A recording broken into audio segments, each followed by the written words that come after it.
बिस्मिल्लाहिर्रहमानिर्रहीम। 10th class आज हम चैप्टर 14 करंट इलेक्ट्रिसिटी के न्यूमेरिक एमसीक्यू सॉल्व करेंगे। फर्स्ट एमसीक्यूज है the rate of flow of charge is called. Rate of flow of charge क्या कहलाता है, यानी कि चार्ज डिवाइडेड बाय टाइम। तो ये हमारे पास करंट के इक्वल होता है। ठीक है, rate of flow of charge क्या कहलाएगा, करंट कहलाएगा, क्योंकि I equal to q by t होता है। नेक्स्ट एमसीक्यूज है the correct formula for electric current is.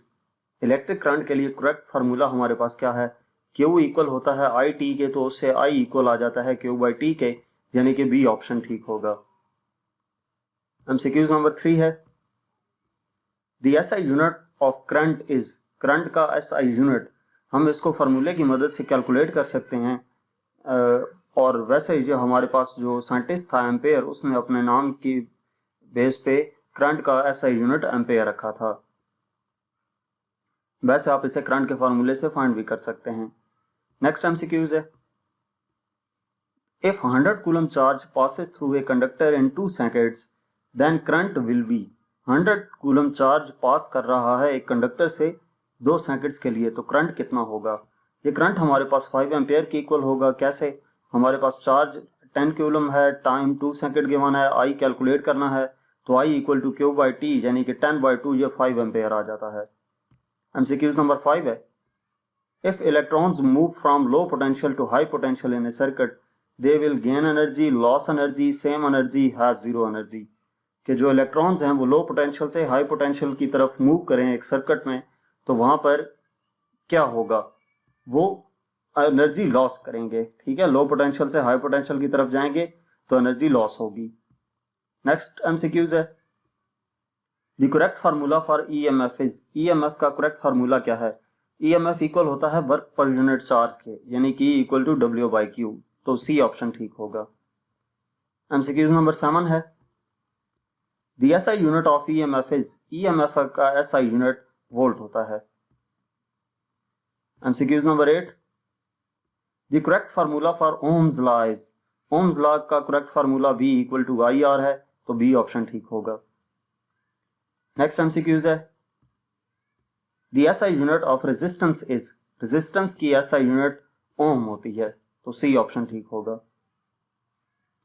Next MCQs if 2 ampere current is allowed to pass through 10 ohm resistor what will be the potential difference across the resistor. 2 ampere current अगर allow किया जाए कि वो पास करे 10 ohm resistance से, तो potential difference क्या होगा रेजिस्टर के अक्रॉस। तो हम इसको फार्मूले की मदद से कैलकुलेट करते हैं। करंट आई 2 एम्पेयर गिवन है, रेजिस्टेंस से 10 ओम है, तो V equal to I R के फार्मूले से ये 20 वोल्ट आ जाएगा, तो डी ऑप्शन ठीक होगा। MCQs number 11 when 2 or more resistors of different resistances are connected in series the potential drop across each resistor is। 2 या 2 से ज्यादा रेजिस्टर्स डिफरेंट रेजिस्टेंसेस के उनको सीरीज में कनेक्ट किया जाए, तो पोटेंशियल डिफरेंस हर रेजिस्टर के अक्रॉस हमारे पास डिफरेंट होगा। यह आपने थ्योरी में सारा पढ़ा है। अब इससे नेक्स्ट जो हमारे पास एमसीक्यूज हैं वो सारे इसी तरह सीरीज पैरेलल वाले हैं, तो आपने ये थ्योरी जो पढ़ी हुई है उस थ्योरी में से ही इसके आंसर, आपको अगर वो थ्योरी याद है तो ये आंसर दे सकते हैं। When 2 or more resistors are connected in series, current through each resistor is। Potential difference volt same थी, डिफरेंट थी, तो करंट हमारे पास सेम होगा, तो ए ऑप्शन आएगा सेम। इसके बाद थर्ड एमसीक्यूज है When 2 or more resistors of same or different values are connected in parallel, the potential drop across each resistor is। अब यहाँ पे रेजिस्टर्स को पैरेलल में अटैच किया गया है, तो पोटेंशियल डिफरेंस क्या होगा। सीरीज में पोटेंशियल डिफरेंस डिफरेंट होता है, तो पैरेलल में पोटेंशियल डिफरेंस सेम होगा। MCQs number 14 When 2 or more resistors of different values are connected in parallel, current through each resistor is। अब रेजिस्टर्स को पैरेलल में कनेक्ट किया गया है, जब रेजिस्टर को सीरीज में कनेक्ट किया गया था तो करंट सेम था, यहां पर करंट डिफरेंट होगा। MCQs number 15 When 2 or more resistors are connected in series, the equivalent resistance of combination is। जब 2 या 2 से ज्यादा रेजिस्टर्स को कनेक्ट किया जाता है सीरीज में, तो इक्विवेलेंट रेजिस्टेंस किसकी इक्वल होती है? सीरीज का हमारे पास फार्मूला है R equal to R1 plus R2 plus R3 up to so on. तो इसका मतलब ये है कि sum of the resistances of individual resistor के इक्वल होता है, यानी कि ए ऑप्शन ठीक होगा। नेक्स्ट एमसीक्यूज है,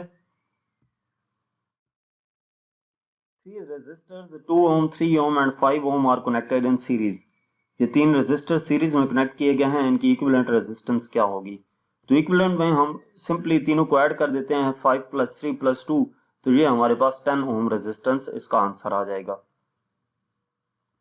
MCQs number 17, when resistors are connected in parallel the equivalent resistance of combination is। जब रेजिस्टर्स को पैरेलल में कनेक्ट किया जाता है तो जो इक्विवेलेंट रेजिस्टेंस होती है कॉम्बिनेशन की, वो किसकी इक्वल होगी? वो less than the resistance of each individual resistor होगी, यानी कि जितने भी रेजिस्टर्स यूज हो रहे हैं उनमें से सबसे कम जिसकी रेजिस्टेंस होगी उससे भी कम होगी जब पैरेलल में रेजिस्टेंस अटैच किया जाएगा, तो इक्विवेलेंट रेजिस्टेंस। नेक्स्ट एमसीक्यूज है, 3 identical resistors each of 3 ohm are connected in parallel। 3 resistors हैं और हर एक की वैल्यू 3 ओम है, उनको पैरेलल में कनेक्ट किया गया है, तो उनकी इक्विवेलेंट रेजिस्टेंस क्या होगी? तो 1/RE equal to 1/R1 plus 1/R2 plus 1/R3 के फार्मूले से इनको सॉल्व करते हैं। R1 भी 3 है, R2 भी 3 है, R3 भी 3 है, एलसीएम भी 3 आ जाएगा और ऊपर 1 + 1 + 1 3 हो जाएगा। तो ये 1/R इक्वल टू 1 आ जाता है, यानी कि R इक्वल आ जाएगा 1 के।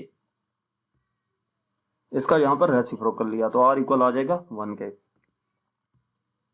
MCQs number 19, the correct formula for Joule's law is. Joule's law का करेक्ट फार्मूला क्या है? तो जॉल्स लॉ के लिए correct formula W equal to I² RT, A option ठीक है। एमसीक्यूज नंबर 20, इस चैप्टर का लास्ट एमसीक्यूज है, the current which is unidirectional and have a constant magnitude is called. वो करंट जो यूनिडायरेक्शनल होता है, यानी कि उसकी एक ही डायरेक्शन होती है और उसका जो मैग्नीट्यूड है वो कांस्टेंट रहता है, उसको हम डायरेक्ट करंट कहते हैं। बी ऑप्शन ठीक होगा। तो यहाँ तक हमारे पास इस चैप्टर के एमसीक्यूज थे। मजीद किसी भी चैप्टर की एक्सरसाइज का सोल्यूशन देखने के लिए आप हमारी वेबसाइट विजिट कर सकते हैं। इसके अलावा आप हमें इंस्टाग्राम, फेसबुक और यूट्यूब पर फॉलो करें। Thank you.